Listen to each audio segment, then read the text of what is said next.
শোনো বঙ্গবন্ধুর অসমাপ্ত আত্মজীবনী, আকাশে বাতাসে ওঠে রনি। চলো পড়ি, চলো শুনি, চলো পড়ি, চলো শুনি। পাতায় পাতায় বাংলাদেশের ইতিহাসের শুনি ধ্বনি, প্রতিধ্বনি, শুনি ধ্বনি, প্রতিধ্বনি। শোনো মুক্তি চ্যানেলে বঙ্গবন্ধুর অসমাপ্ত আত্মজীবনী। চলো পড়ি, চলো শুনি, চলো পড়ি, চলো শুনি।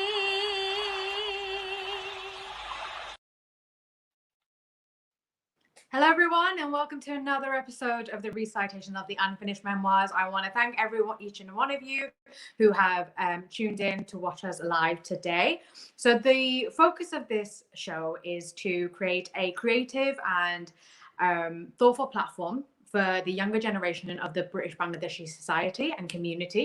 We are joined by two young talents as well as a adult guest who is going to be giving their thoughtful insight as well into the discussion. Every fortnight, we go through the Unfinished Memoirs by Sheikh Mujibur Rahman, which is an unprecedented and historical document of his inner thoughts and his personal diaries from his younger ages to older, as he recalls every memory from his childhood. Very excited for the panel of guests that we have today, as well as incredible guests at the end who are going to be coming in with their insights as well. I want to give a big thank you to the Mukti online channel BD, who showcases us and produces us every fortnight.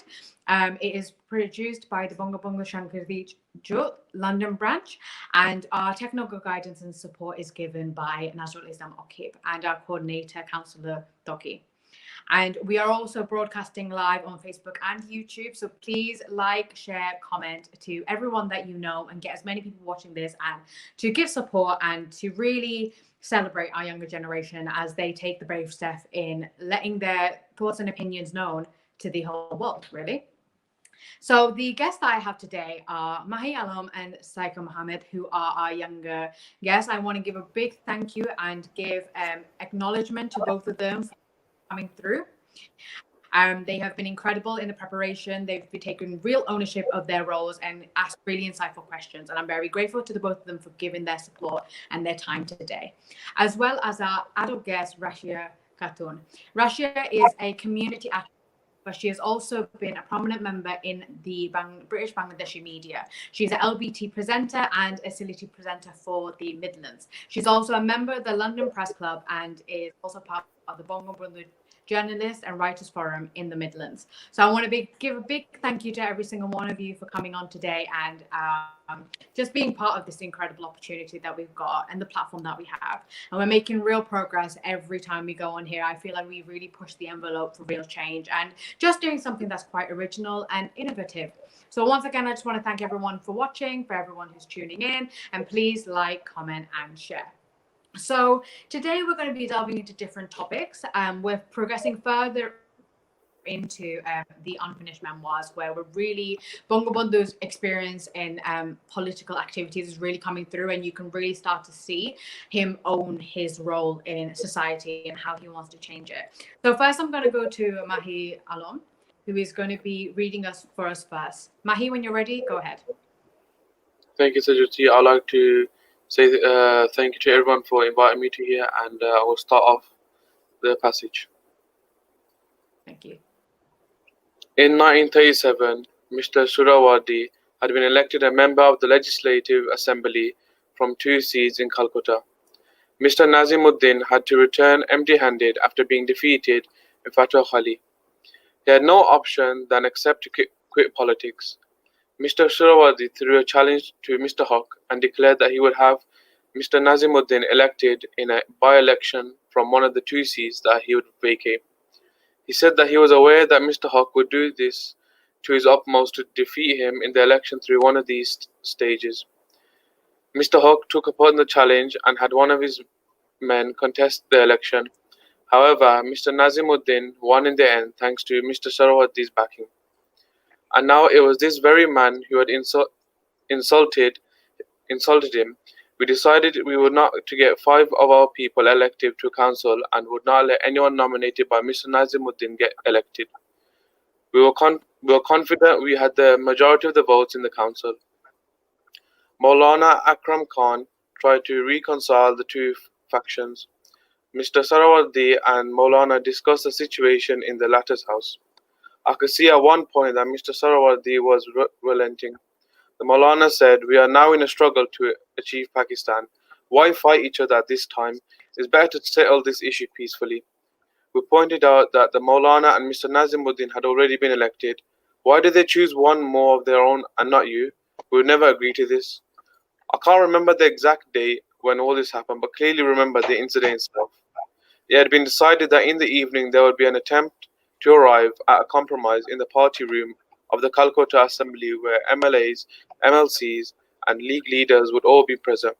We decided to spring into action as soon as we heard this.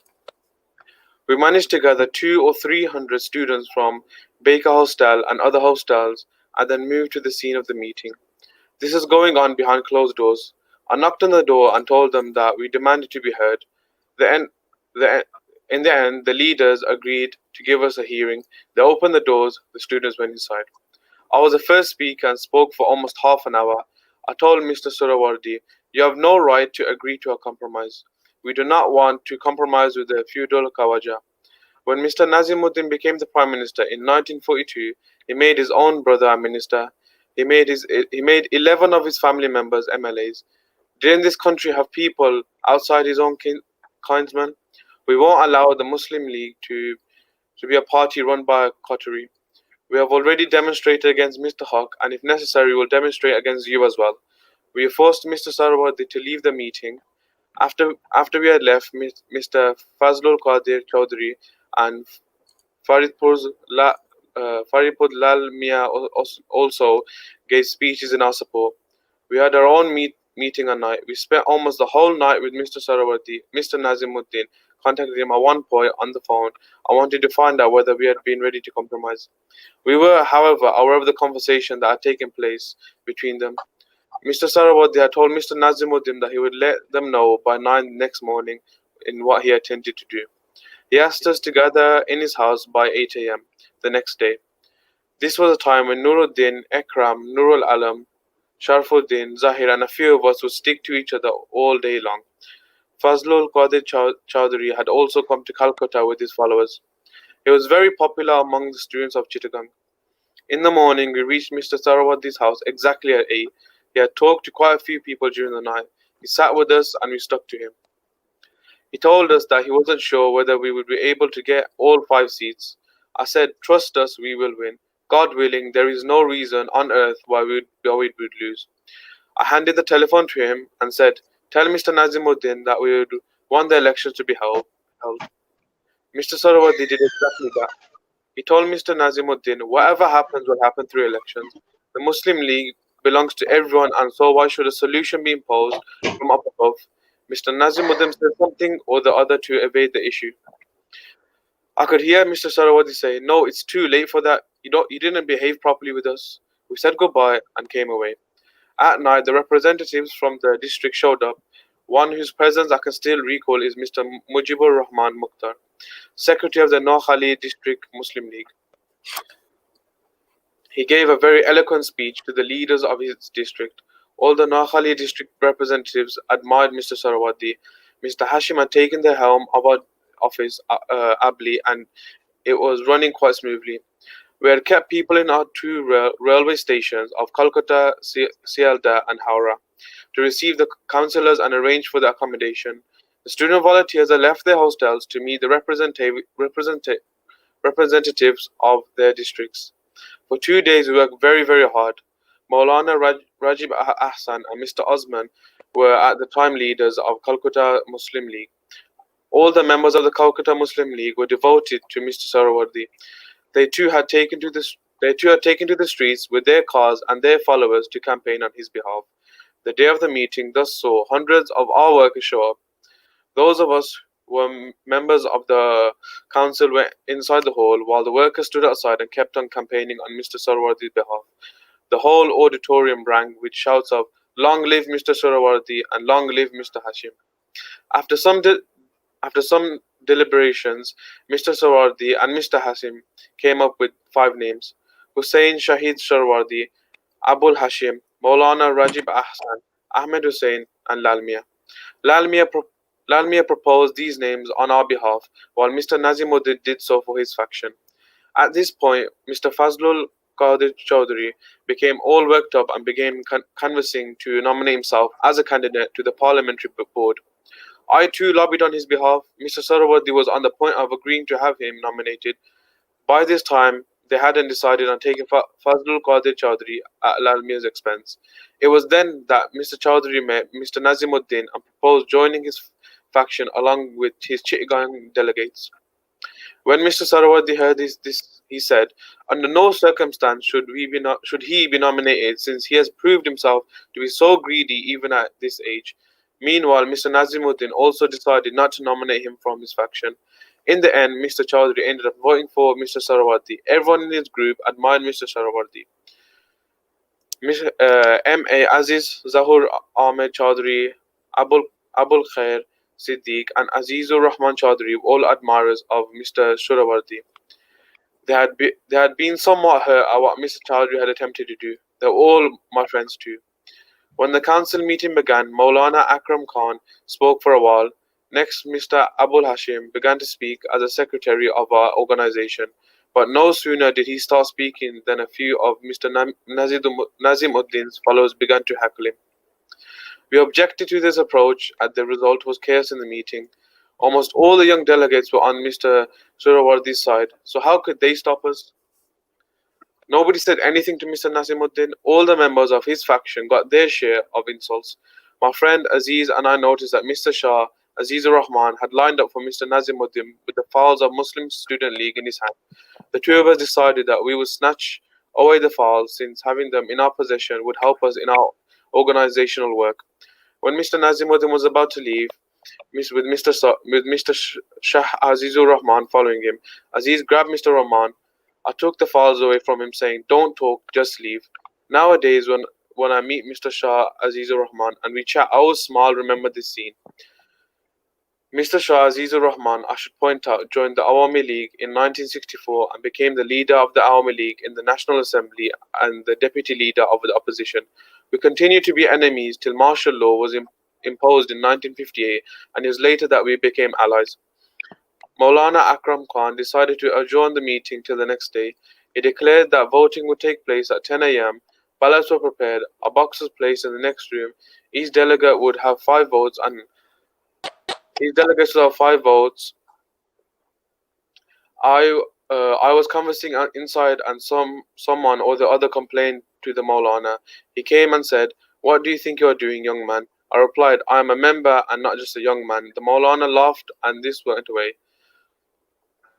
Vote counting went on till evening the next day. All 5 members nominated by Mr. Sarawardi won the election.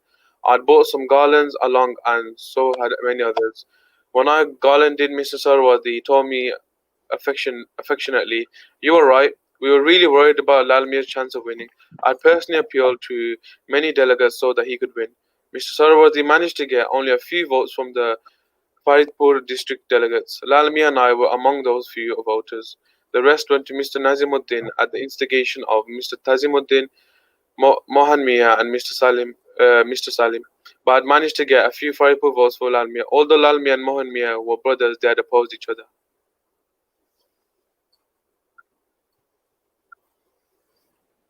Thank you, Maahi. That was incredible narration. As you were reading, you probably didn't notice there were a lot of comments championing you on and really celebrating you as you were reading. So I just wanted to thank you to everyone who was listening during Maahi's narration. It was really encouraging to see someone watch. So Maahi, in these paragraphs, we really witnessed Bongobondhu's unwavering confidence really come through in himself and his beliefs. And what I find that when people are younger, not necessarily like children, but when they're younger, they have this childhood bravery where they're willing to do whatever it takes to win and their dream. Lose this confidence because they allowed the sort of limiting circumstances to limit their beliefs. At least that's what I found working with people of different ages. And I personally believe that Bongobondhuo actually was probably a rare person who really never lost his relentless confidence himself, which is why he was consistently successful throughout his life.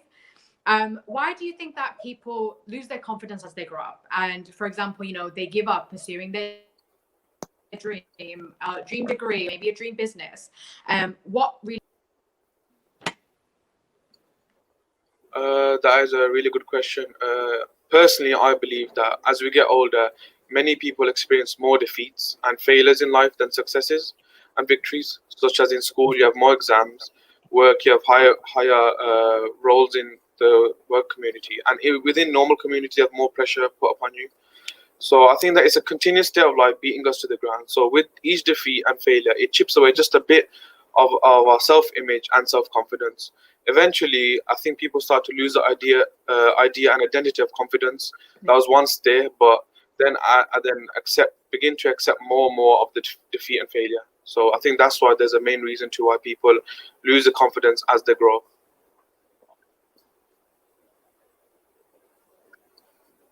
Yeah. How do you think that protect ourselves from limiting beliefs and circumstances as we're going through maybe public education and the workplace as well? Yeah, there's many things you can do. Like if you look at Bongobondhuo, he's always had his vision. So because of his vision, he's never like been put down, or he's never lost his confidence. So you can have like every individual small goal every day, and if you achieve that goal, then you can like celebrate. So it's a small goal, and at the end you'll have a larger goal, and then if you keep following on, then you'll eventually develop your confidence again, and then you instead of looking at yourself as a loser, you become a winner. And that's the thing, one of the main reasons why Sheikh Mujibur Rahman was so successful. He always had his vision, always had small goals, achieved them, and then he became where he was and what we know as him today.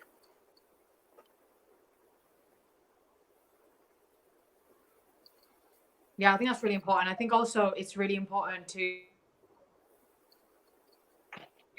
thank you to everyone who's still commenting. I see your comments come up. I think also it's really important to have, you know, integrity. As you said, you know, you have individual goals every day. And it's one thing to say, you know, I'm going to get up and I'm going to do this. I'm going to get up and I'm going to do this. I'm going to do this today, but actually following through with that.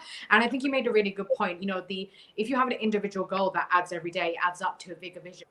And I think a lot of people, I don't know if you've had this experience. I feel like when you're younger, you have like a million pieces of advice flying at you, and you feel like you need to be in a certain spot by a certain age. So, for example, there's like this whole narrative that you have to have everything achieved, everything. You've got to have the nice house, you've got to have the nice family before the age of 30. When really, a lot of people move at their own pace. And what's really fascinating about reading this book is that you get a whole span from the 1920s to the 1950s. That's a 30-year gap. So you see every single step. And I think that's why it's really, really important that you made those points about individual goals that build up to a vision, but also as you point that he could always come back to. And those individual goals sort of contribute to that vision. You've got to hold that vision. So I really want to say thank you again to Maahi for his narration and for his insightful answers to my questions. I know that you've planned well in advance, so I'm really grateful for that. The answers were brilliant. Just so everyone can know that Maahi has to leave early, but I just want to thank him for coming through, again, having integrity with his role and coming through when we needed him the most. So thank you so much. And I hope that you will come back later on in the show. We'd love to have you back as a guest. So everyone say thank you and goodbye to Maahi. So now I'm going to move on to my second guest, Shaika. Shaika, how are you? Assalamu alaikum. I'm good, thank you very much. Should I start? Can you hear me? Yes, I can hear you. Yeah, go ahead. Yeah, please feel free. Assalamu alaikum. My name is Shaika. Thank you. And I would like to recall the father of our nation, Sheikh Mujibur Rahman, And also, I would like to thank the Mukti channel and Sejuti Apu for inviting me today. So now I'll start reading. It's my honor. It's all our honor. Thank you. Thank you. Mr. Shawadi was a generous man. There was no meanness in him, and he wasn't influenced by personal feelings or prejudices. He did not believe in cliques or coteries, and did not try to work through factions. If he found someone eligible, he would trust him fully.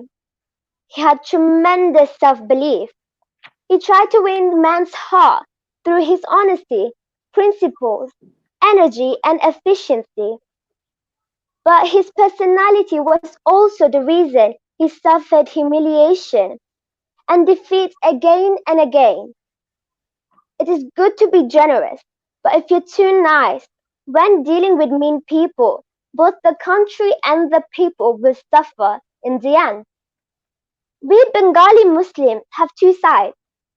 One is our belief that we are Muslims, and the other is that we are Bengalis. Instances of envy and treachery can be often found in our history. Surely no other language in the world has the equivalent of the Bengali word for envy. Translated literally, the word would mean another's good fortune. You will find words such as envy and malice in all languages, and these are qualities people all over the world have, but only Bengalis are stricken by grief at another's prosperity. They are never happy to see their brothers do well. That is why Bengalis have been oppressed by other races throughout the ages, despite being blessed with so many other good qualities. The country is fertile and indolent with plenty. Few countries in the world have the kind of fertile land that we have, and yet we are so poor. The reason is that for ages others dominated us because of our own faults. We don't know ourselves until we do and learn to understand our mindset. We will not be free. Often it has been seen that an illiterate man who is fair, who wears flowing clothes and has a well-groomed beard and can speak a few words in Arabic or Persian is hailed as a saint soon after coming to Bangladesh. Bengalis spend thousands and thousands of takas to, to, to get his blessings.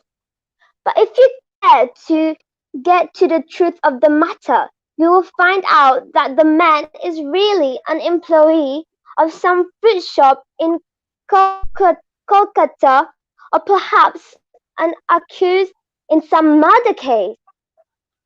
Blind faith and belief in the supernatural and thus other faults of our people. Initially, Bengalis failed to appreciate Mr. Shawadi's greatness. By the time they learned to value him, he had run out of time. In the election, he raised the fund for the campaign and for organizational work almost wholly on his own.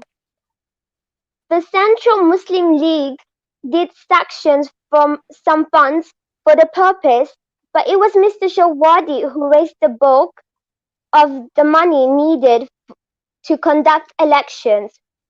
He purchased thousands of bicycles with his own money. As far as I know, after creation of Pakistan, he stayed back in Calcutta for a while to clear the debts he had incurred in the process. I have pointed out previously he was the trusting sort, but he was soon in trouble because of his trade. Despite the fact that constituted the majority of the parliamentary board, He could not nominate his own people in many cases. When Mr. Nazimuddin's faction lost the election, they resorted to other measures to have their own way. Mr. Nazimuddin let it be known that he would not contest the election and that Mr. Shawwadi would henceforth lead the Muslim League. He requested Mr. Shawwadi to nominate people who had been in the Muslim League for a long time and assured him that they would also support him. Since Mr. Nazimuddin was to contest the election, what did Mr. Shawwadi have to fear? Mr. Shawwadi was persuaded by this line of argument and ended up nominating the old Muslim Leaguers. I think Bengali Muslims had 119 seats in the Bengal Legislative Assembly then. The ploy that Mr. Nazimuddin adopted meant that at least 50 of his men were nominated. On the other hand, his men dominated the Central Muslim League. Mr. Liaquat Ali Khan, Khalikuzaman, Hussain Iman, Mr. Chandrigar, and others were intimidated by Mr. Shawwadi, since they knew he was better than them in all ways. The Central Parliamentary Board did its bit by replacing the candidates nominated by Provincial Board in 30 seats. Although it is true a couple of them were Mr. Shawwadi's supporters, when the election were over, it was obvious that the League had come out successful in 116 out of 119 seats. I may of course be wrong about the exact number since I can't remember all the details exactly now. But it was clear after the results were posted that Mr. Nazimuddin's faction has ended up with the majority. On the surface, they had to acknowledge Mr. Shawwadi as the leader, but behind the scenes, they continued to intrigue against him. Mr. Shawwadi did not believe in cliques, and so he chose ministers on the basis of their qualifications. In fact, he made many members of Mr. Nazimuddin's faction parliamentary senators and whips. He even made the Fazlur Rahman a minister. Thank you for that incredible narration. So enthusiastic, so engaged. I loved it. It was really, really good. And I just want to make a big thank you to everyone who was commenting while Sakia was reading. Really nice to see everyone watching along with you and really celebrating your role here. So I found this passage really interesting because it's probably the first time where I personally, when I was going through the book, where we see Bongobondhu hold Bengalis accountable for their faults. I know it's really easy to get wrapped up in, like, you know, positivity and nationalism, and you know, it's really easy to believe that if you love your country and your heritage, that you're not allowed to really speak against it. So this for me was really surprised me when I first saw it. That's why I included it. I thought it was very different. And he dismantles the belief that you have to be, you know, blindly supportive of your country and your heritage by openly critiquing our faults. But he doesn't do it from a place of judgment. I think he does it from a place of, you know, love and compassion. And he really wants to reflect what our people need to build on and improve upon. And what I find every time I do this show is that every time I read a passage in his book, it's so relevant to the present day. Like, there's so many parts of it that are evergreen, meaning that you can take, even if it's written from a memory in the 1930s, it counts for today in 2020, you know? So why do you think that it's really important to hold people accountable for their actions and beliefs? And how can we do it in a way like he did that is constructive and positive for everybody's well-being? I believe that it's important to be accounted for your actions because Bongobondhu gave us a promise a hope that our nation was fighting for. And not only did he fulfill his promise, but he guided us, he gave us confidence and fears, and a voice, which is the reason why he is known as the father of nation. Also, Bongobondhu didn't think about his life. He thought about our freedom, our voice, because if we had, then we wouldn't be where we are now. I feel like if people aren't responsible, then nothing can be done. Because if you're afraid of something and you keep running Yeah. away from your fears will just build up until eventually it eats you up, unless you confront your fears. And that's what Bongobondhu did. He knew that the Pakistan leaders wouldn't tolerate his righteousness, so he didn't like he didn't let his fears defeat him. Um, but so yeah, which is why we are known as Bangladesh, not East Pakistan. And also, I would like to add that if you to feel accounted is by you can reflect on yourself. If you reflect on yourself and your actions, then I feel like that's where you can understand if you're doing something right or wrong. Because first of all, if you did something bad, then you should ask forgiveness from God, and you should also ask forgiveness from those that you have hurt. Yeah. Yeah, 100%. And he really talks about how envy is a huge part of our culture. And, in what ways do you think that envy has a real negative effect on individuals, and what are the benefits of really elevating those around you rather than trying to bring them down just because you're insecure or you aren't in the position that you want to be in? Do you think that we can really, do you think we can actually, grow as a community, or do you know what, even grow as human beings, if we're constantly defensive about people and others, doing better than us? I feel like like in this story, Mr. Shawwadi was like a really generous man, and he was really nice. And many people, I think, they were very jealous of him because many people supported him. Because if you're really nice, and people start to support you, and they start to appreciate you and trust you. However, like if you're too nice, then people think that when there's problems or issues, you're too weak to handle them. So I feel like you shouldn't judge a person because you never know what they're capable of. And yeah, you shouldn't be jealous of someone. If you think that they're doing better, you should be thankful. You should be like appreciating them, because you don't know, maybe you may be in trouble one day and they will be able to help you. Yeah, I love that. I think it actually made me think of something that you just said. So something that I was told quite often was that if I'm jealous of someone, jealous of, what house they have, what position they have, anything like that, the way to, you can use jealousy in a very positive way, in that if, so for example, people were jealous of Mr. Sawadi because of the position he was in, maybe because he was so kind and generous that they probably felt Yeah. threatened by him, because they didn't feel that, they couldn't be as kind or as gentle. But when you're envious of someone, like you said, when you're envious of someone, you should be more appreciative of it, because it kind of just shows what you want.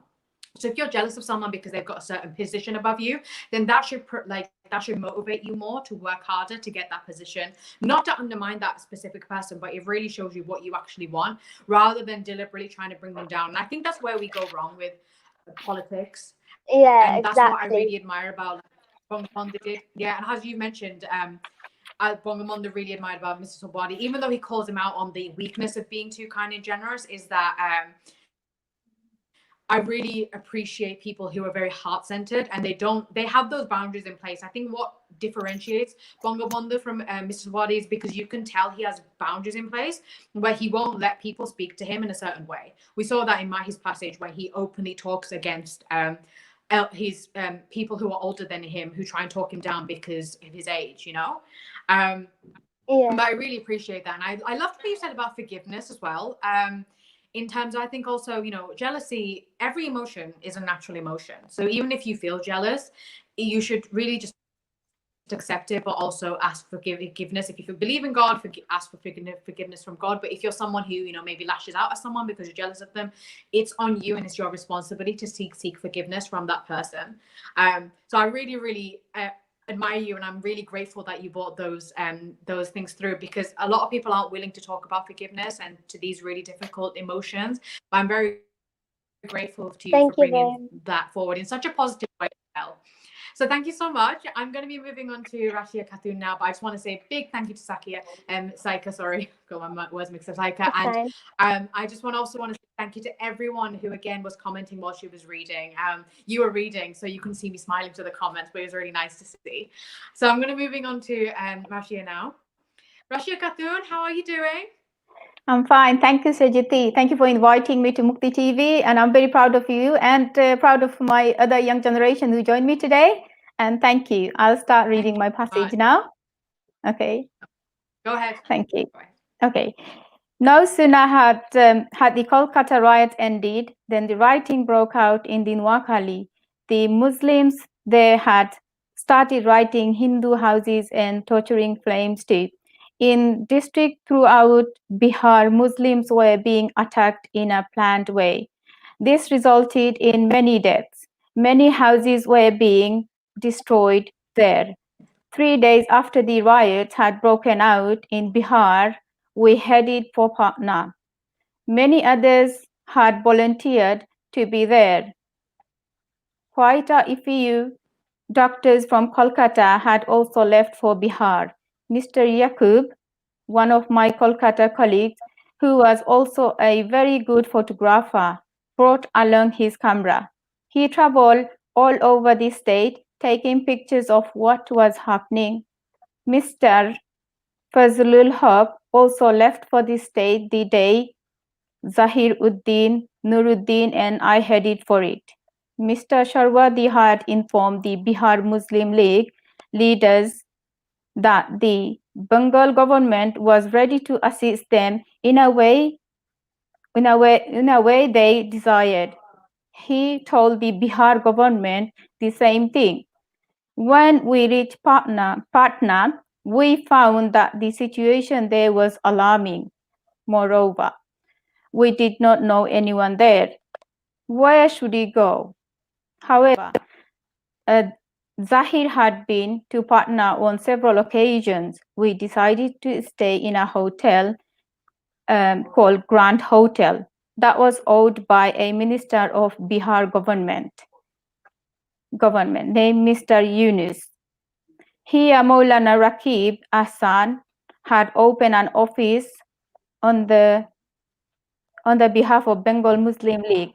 Mr. Abdul Rab Nistar arrived in Patna on the very same day. Nuruddin would leave for Kolkata 3 days later, but Zahir would stay back.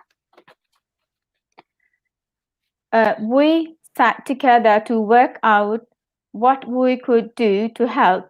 Mr. Shurudwari had said that if the Bihar government could load a train full of refugees and send them to Asansol, the Bengal government would take care of them. When I communicated this to Mr. Akmal, an ICS Indian Civil Service officer, he asked me how could claim to speak on behalf of Mr. Sharudwi. He seemed to have taken a look at me and decided that was too young to have been taken into confidence by Mr. Sharudwari on so important an issue. I declared that I knew that Mr. Suradi had in mind and was ready to speak on his behalf. The people present, they looked at me with disbelief. I then gave them Mr. Suradi's phone number and asked them to verify my statement by calling him. He was supposed to sit down with them for further discussion in the morning. Mr. Akmal told me, We are going to send people to Asansol from this very day. It was providing impossible to provide accommodation to the people who were coming to the city from rural areas. Places like Anjuman Islamia Arsenal from the very day. It was providing impossible to provide accommodation to the people who were coming from the city of rural.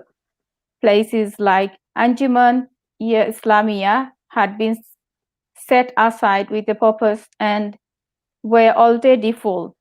Many volunteers had arrived by now. Amongst them were Pir Manik Sharif's followers, the students like my friend Mustafa from Aligarh and Syed Ahmed Ali. Around 1,000 volunteers had come from Kolkata and assembled in Patna. They included student doctors and National Guards. The victims were being rescued from villages in far-flung parts of the state. I led a group of about 1,000 refugees toward Asansol. The Muslim League leader there, Maulana Yassin, had been informed by telegram of our coming. He was waiting for us at the train station with 2 trucks and some volunteers. We kept the refugees in the station. Many of them were wounded. Nuruddin informed Mr. Sharwadi of situation.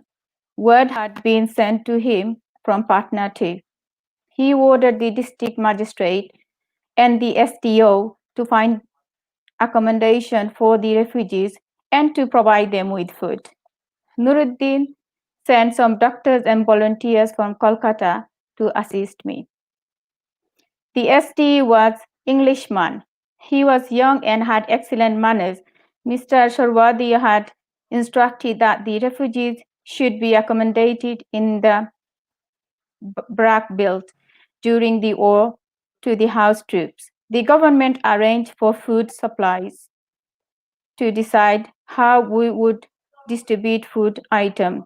The SDO, Asansol Muslim League leaders, and I had a meeting. The first camp was opened in a storehouse called Niga. This could accommodate about 1,000 people later. The Kanduilia camp was also set up. This could contain about 10,000 people.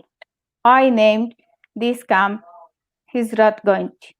Maulana Yassin approved his name gladly. The refugees would get down at Asansol and Raniganj station and he transported by truck to these camps. Maulana Wahid assisted me throughout. We used to study together. He is now a peer at Shajadpur. We had made no special arrangement for our own dining. We need to eat with the refugees. There were no shops nearby. Hundreds of refugees were joining the camp every day. We couldn't give them more than one meal a day. We had set up a hospital. Maimansingh's Dr. Abdul Hamid and Gafurganj Dr. Hazrat Ali used to run this hospital. Asansol SDO, Mr. Rose, brought along an elderly white woman with him. One day he helped us run things. She had some experience of running refugees camp since she had worked in a government camp set up for those fleeing in the war at the Burma. She came up with a plan that was a great help for us. 7 days later, Mr. Salim Ullah Fahmi of Bengal government was appointed officer in charge of the refugees. He looked at me when he reached Asansol later. He came across me in the Moira camp. He made the camp part of the government's responsibility. However, the Muslim League volunteers continued to assist the camps working. Mr. Salim Ullah and I consulted each other over the appointments of the superintendent, assistant superintendent, ration in charge, guards, and other staff. It was providing impossible to cook food for inmates of all camps at one spot. Ration cards were therefore made, and each family was supplied with rice, pepper, onion, and other essentials for 7 days. Only meat was to be distributed every alternate day. The refugees were very happy with dishes. Happy with the decision. It took almost a month for us to get everything in order. Mr. Zafar Imam came from Bihar to find out how the refugees were being looked after by the Bengalis. He came to meet me in my office. We had an office set up by then, and I used to live next to it. Arrangement had been made for many food to be cooked here. When he saw how we had set up things,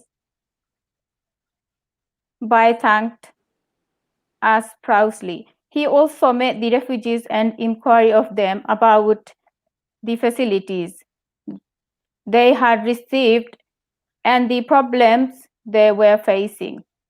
We opened 2 more camps at Moira and Madaiganj.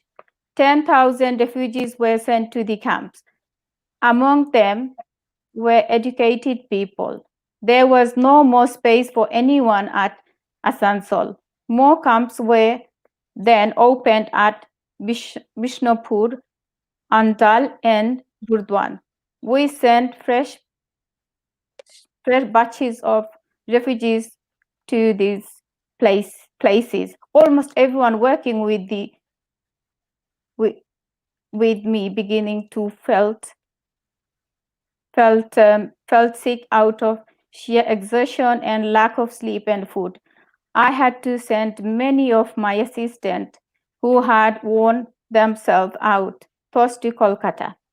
Mr. Muhammad Ali and AFM Abdul Rahman were minister in Kolkata at this time.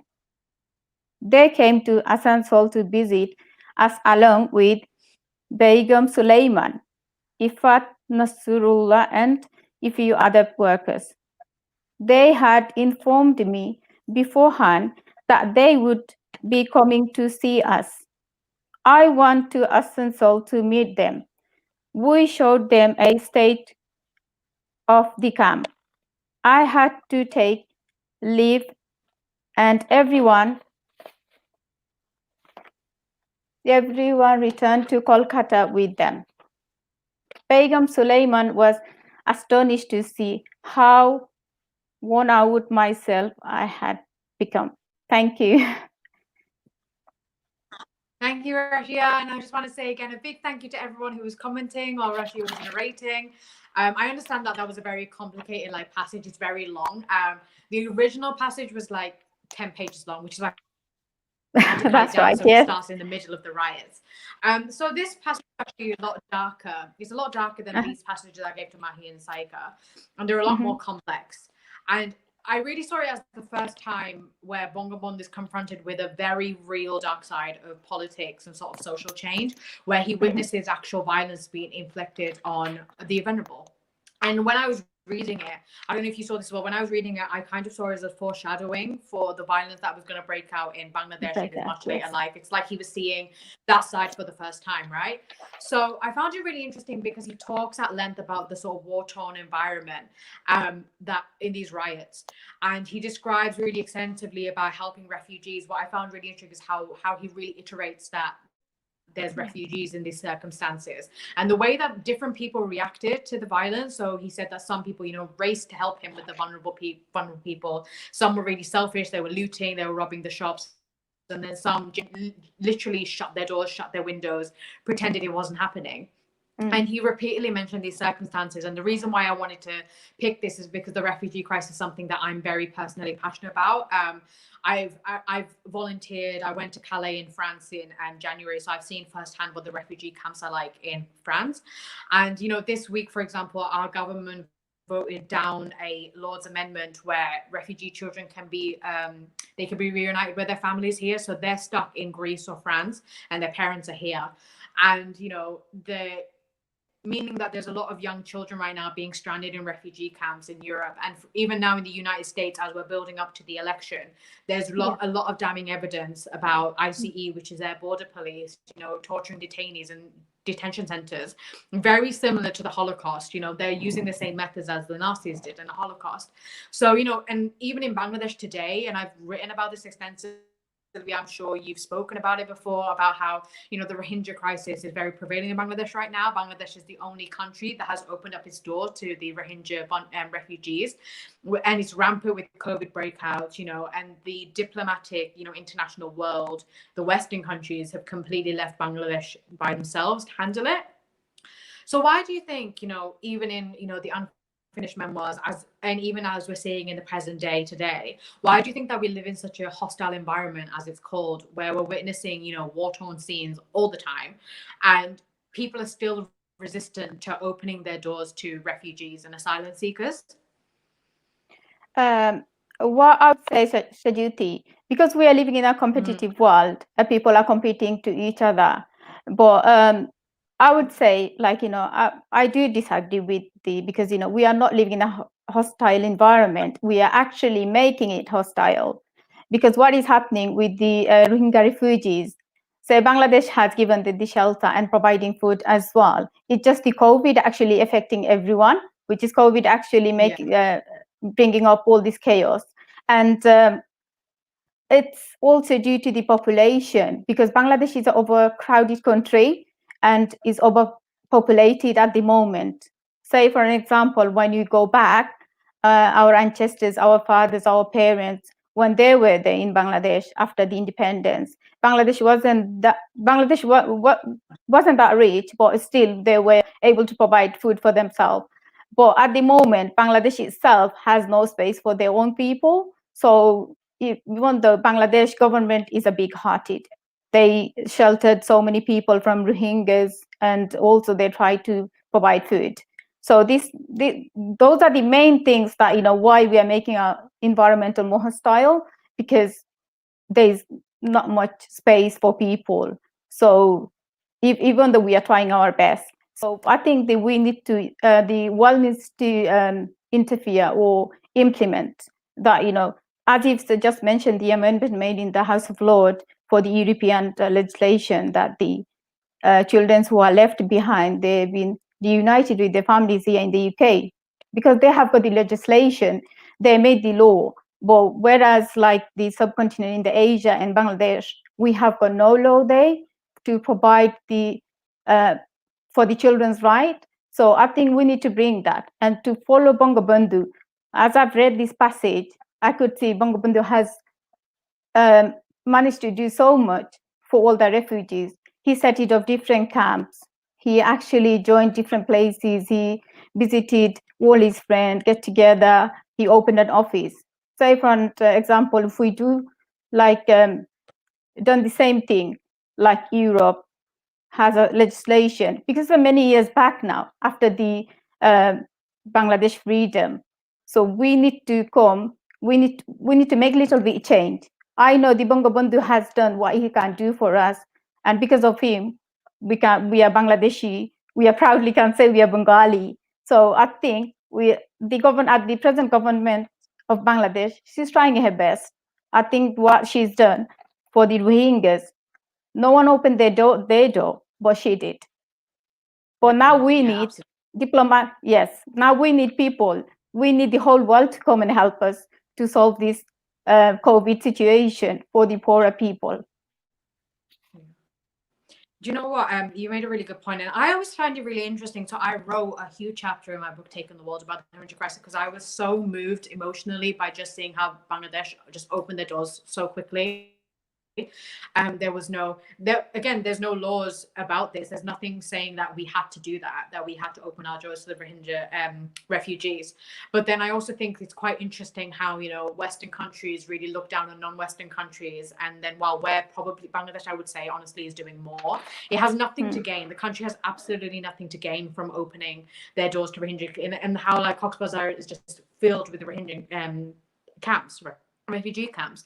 Whereas, for example, it's a lot more complicated because I can't really go into it. But with the EU, for example, there are laws, but also there's a lot of financial compensation for Western countries that take in refugees. So again, Western countries and Western governments have something to gain, whereas in Bangladesh and a lot of other non-Western countries, they're letting in refugees because they want to, simply put. Yeah, and I think it can be quite disheartening to see, for example, politicians or just local people, as Bongobondhuo saw, turning a blind eye or unapologetically turning their backs on refugees and asylum seekers. So what advice would you give to people who really wanted to make a change and fight against these oppressive beliefs? You know, how can we follow Bongobondhuo's example in being a positive activist for change? Well, to make a good change and follow Bongobondhuo's example, you should also explore life. Father of nation Bongobondhu, Sheikh Mujibur Rahman, his life teaches us how true leadership he was, how beautifully being a good leader, and more importantly, his life teaches us how to achieve goal without being hostile or violent. So this is an important respect, opinion, other, and the work with others for common goal and the better, safer Bangladesh for every citizenship. It is important to respect each other and follow Bongobondhu's ideologies to support people. And we live in a world where people fighting for no reason. We must to be nice and caring to each other. It's many countries around the world facing difficulties and accepting refugees. For the issues in Bangladesh, say Bongobondhu said, we should try and take as many, in the passage that I've read, we should try and take as many as we can. And even though if we can't give them one meal per day, that can also help. So I think that's the main thing. No matter how poor your country is, if you can't give them a shelter and give one meal per day, that can help one whole family, and that can make big difference. And the humanity is most important. The Bongobondhuo Sheikh Mujibur Rahman taught us, first, you need to be a good person, a good human, and you need to have a big heart. So fighting for our country, our struggle, Bongobondhu taught us all these things. So Rohingya refugees were given sheltered, and our government at the moment is daughter of Sheikh Mujibur Rahman. And I think she's following his footsteps. And she's doing the right thing like her father. So I think at the moment, I would say the whole world needs to get together to help those refugees in Rohingya and Bangladesh. And I know there are many charity organizations like UNICEF and Save the Children. They are trying their best to help, but that's not enough. So if we could actually could implement or just request the whole world to come and put their hands together to help those in need. So I think this is how you can, as I've read in the passage that the Bongobondhu has been shaking up with, even though, like, you know, when he went to Asansol, he even didn't know where he is. He even didn't know any people there. So if we could actually request the people all over the world, no matter where they are and how we are related to them, the international diplomat needs to get involved with this situation to tackle it. It's not just the one country can tackle this situation. So I would say, like, yes, Bongobondhu he was a great leader, and he gave us a free Bangladesh. So we are trying to help Rohingyas to find their place like we did in 1971. Because in 1971, we were East Pakistan. And East Pakistan, like, we struggled so much. We were as a refugee at that time. And India helped us, as far as I know. So we are doing everything that Sheikh Hasina is doing at the moment, our government, she's following her dad's footstep to help others. So I would say, put your hands together and help. Yeah. So thank you so much. We are pushed for time, but I'm still going to go on ahead. So we actually have two special guests who've been sitting backstage and watching our young talents, as well as our distinguished adult guest as well, narrate and answer our questions. So I'm really, really grateful to our two very important guests, our VIPs, if you must, I guess you can say, who have been watching this show as it's been going on. So I'm really, really happy to introduce to our audience and to our guest, Mr. Colin Kazi OBE, who is the president of the Bangabhondo Sangskritik Jote UK. He also was a freedom fighter and just a brave, incredible human being. As well as our second guest, you'll have to excuse me, Al-Haj Zol Uddan, who is the Senior Vice President of Army League UK, who was also in the background as well. So I just want to say thank you to both of them for coming on board and to be having patience with us. I know an hour feels quite quickly, but to be sitting in the backstage and watching us is pretty special. So Mr. Khalid, how are you? Yes, I'm fine. Thank you very much. It is How did you enjoy the show? very enjoyable show, and I want to offer my grateful thanks to Maahi, to Shaika, Rashia, of course, you as well, Sejuti, for beautifully conducting and organizing this show. And what I can say is that, like a young people, when you are all admiring the works of Father of the Nation, Bongobondhuo Sheikh Mujibur Rahman, I think it is, for us senior people living in this country to also encourage you all. Not only here, the people who are at the present time in this show, but who are far behind, remaining far behind us, who are also listening our voices from abroad, overseas.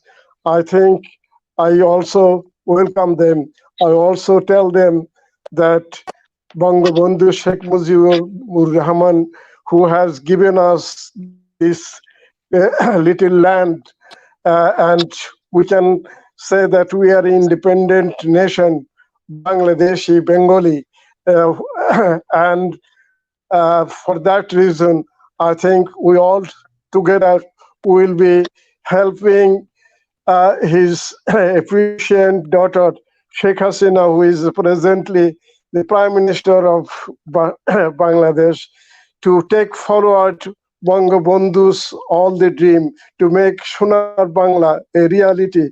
And we think, we urge, the whole people of the whole world, including Bangladeshis and also our British friends here, to help us to take forward this very unique dream into reality. I love that. I'm well aware that you were also a councillor for Newham, so I'm sure you've had a lot of experience in terms of politics and working for the community. So how was it for you? With your experience, did you have a lot of experience of working with younger British Bangladeshis, or even if you didn't, how do you think a program, or how do you think this book, especially the Unfinished Memoirs, can be used to create a space or maybe really engage young British Bangladeshis in our history, but as well as our history, owning our history, and taking lessons from the book, taking lessons from our history, and sort of creating a new path? Because I think when Bangladesh is moving in a very, not different direction, but a new direction, I think that needs to be encouraged rather than holding on to our old ways. So how do you think that we can use the Unfinished Memoirs to create programs like this, to create spaces for young British Bangladeshis who may want to be in politics one day, or who may want to be public speakers and authors and journalists. They really want to create a life for social change. Bangabhondo did. Yeah, thank you. It's a very good, comments, and asking me that whether or how I can encourage the young people to take leadership and to involve in politics, in social works, in community activities, and many other things. Yes, it is a very important and very good point. You see from here, young Tulip Siddiqui, and also other two MPs, Rupa Haq and our MP from Bethnagin. They are young, and they are not only leading our young people, young generation, but they are making way to the cabinet in the future. I think they are now occupying the seats of shadow ministers. But here is some example and how this is possible. It's possible in a way that I would advise the young people to be outside their academic exercise, should be involved in community activities, and as well as sports, and various other types of things. And in greater way, I can say that they should be undergoing some training of leadership training. And also there are many experienced and senior people in the community who can act as mentors to help them to achieve this goal. One of the important things for us is to that we have a very big Bangladeshi community in Britain, but most of the social events and cultural events, all this are going on between this group of people. But we should be more try to involve young people by a way of getting them in, or inviting them, and also giving them some help, research them but through research and other training, research, and involving. And also as a parents, we should be also asking them to join us, asking them to help us in other way, involving them in various activities that we do. It's our rich heritage, our rich culture. We shall not keep only ourselves, only senior people in them, but we shall have to be giving it to the young people by involving them. Maybe language is the problem, but I think in a house, when we just have dinner, we talk to about Bangladesh. When in a situation when we are thinking of future of our boys and girls, then we also give good guidance. If we not, we seek some advice from others people who are dealing with career opportunities and and also professional in various sectors. So this is the way we would be. I am advising that our community, our activists of our community, to involve more young people into our lives, into our to make them the part of our history by reading our history, as you have read from Sheikh Mujib's unfinished memoirs. Yeah, I think you made really, I mean, you've raised so many incredible points. So anybody who's watching this, if you've got a younger child who may be teenager, whoever, who really wants to go to politics, well, Mr. Khalil Kazi has given so many points. Just tell them to go back, listen to all of his points. He's given you every avenue that can possibly go down to build a career in politics or human rights or just social change. I'm really grateful for you to bring in the example of Bangladeshi women that we have in politics right now, because it's showing our generation, my generation or younger, that if they can do it, we can do it. When you see someone like you in politics or in a very high position, there is no rule on this earth that tells you that it's different for you and it's different for them. If they can do it and you can do it. And also, you know, there's a real beauty in storytelling. So you mentioned language is important, but also there's, I think someone has their mic on. Hold on. Sorry, I can hear myself back. It's distracting me, but I'm moving on. So as I was saying, storytelling, and you mentioned languages. So for example, you know, I really loved, I think I've become more closer to my heritage through reading the Unfinished Memoirs, because reading through stories is so important. So I think, you know, telling our children the stories of our family history, but also history of our ancestors during the war, or maybe just stories of the war, will really enrich them and involve them. And also just encouraging them to do their own research. The reason why I became so passionate about my heritage, you know, I'm very proudly British Bangladeshi.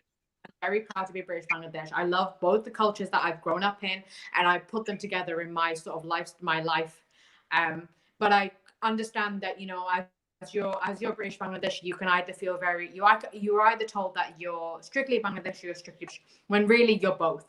And the way to really bring that together is to do your own research. You know, if there's someone who really inspires you, it might not be Bongobondhuo, but it might be someone that worked with Bongobondhuo. It might be Tulip Siddiq, it might be Sheikh Hasina. But to do your own research and really model your life through their steps is really. And also, as I said, there's no rule to say that, for example, Roshna Ali, who's my MP, or Tulip Siddiq or whoever, that because they did it, we can't do it. It's so important that we got British Bangladeshi politicians, but also British Bangladeshi women. That's incredible, because we know our country is also very famously known for putting women in high positions through their own qualification and caliber. So that's examples that we can follow. But I'm very grateful for the examples that you gave. And just to anyone who is a parent who maybe wonders how they can engage their child in, you know, the rich history that we have, start a dialogue, start storytelling. You mentioned at dinner, tell them stories of the war, tell them stories of their grandparents. My favorite thing is hearing about my grandparents. I only have one living grandmother right now. My other grandparents passed away before they could see all of this, but they're watching over me. But also I love hearing stories from my dad when he tells me about my grandparents and how he sees me following in my footsteps of my grandfather, and he sees elements coming through of my grandmother. So just stories of our history is so important, and you will make your child not only feel included, but really they will carry that heritage with them, and as they go on every day, they're just going to get more and more proud of who they are. And that's where we can really make a difference and really make a standpoint in the sort of global map that we have, and bring just Bangladesh higher and higher up the ladder. Because we have, like you said, we have such a huge community of Bangladeshis in Britain, but we also have them in every other country. New York is huge. New York and Tower Hamlets have the biggest Bangladeshi communities. There's so many Bangladeshi scattered all across the world, and that's a wonderful, beautiful thing, because you bringing in different cultures together, as Rashia said, if every single person in the world really just held hands, so much change could come. And I really believe that doing that, by really coming together from every, you know, race, gender, you know, sexuality, class, whatever it is we can really build that sort of utopian vision that Bongobondhuo saw. And that's where we can really create the real change. I'm looking at the time, and we are well over time, but I'm very grateful to every single one of my guests for how thorough you were with your answers, and how much you took it to heart to really give insight and guidance to everyone who's watching this. I want to thank everyone who has liked, shared, and commented. We've been seeing your comments, and it's been incredible to see. I want to thank again Maahi, who left, but he had to leave early, but I want to say a big, great thank you to Maahi Alam, Shaika Mohammed, Rashia Khatun, and Mr. Khalil Kazi. Unfortunately, our second guest, Mr. Uddin, had to leave because of technical issues, but hopefully we can have him again in another show. You just have to have you're at the mercy of a lot of technology when you're doing these live shows. I also want to say a big, big thank you to Mukti online channel BD, who showcases us every 2 weeks. They are such a great help, and I'm so grateful for them for coming forward with this idea. I picked the best team in the world to help me with this. I want to say a big thank you to Bongobondhuo Sangskritik Jote London branch UK, who again produces this every 2 weeks, as well as our technical guidance, Nazrul Islam Okib. He is a superstar when he's helping us with the technical support. He's always on board. He's always supportive. He's always giving ideas. I'm very grateful to him, as well as our counselor, Counselor Toki, who is our coordinator and as well a great mentor to the young talents that we have today. So I want to say once again, thank you to every single one of my guests for coming on and just giving their incredible opinions, incredible advice, incredible support. And thank you to everyone who has shared and watched this and continues to support us. And we will see you very, very soon. Take care now. Have an incredible Sunday. Thank you, Sejuti. Before we go, can I just say something to you, Sejuti? I am so proud that you're presenting this Mukti TV, and your dad should be proud of you.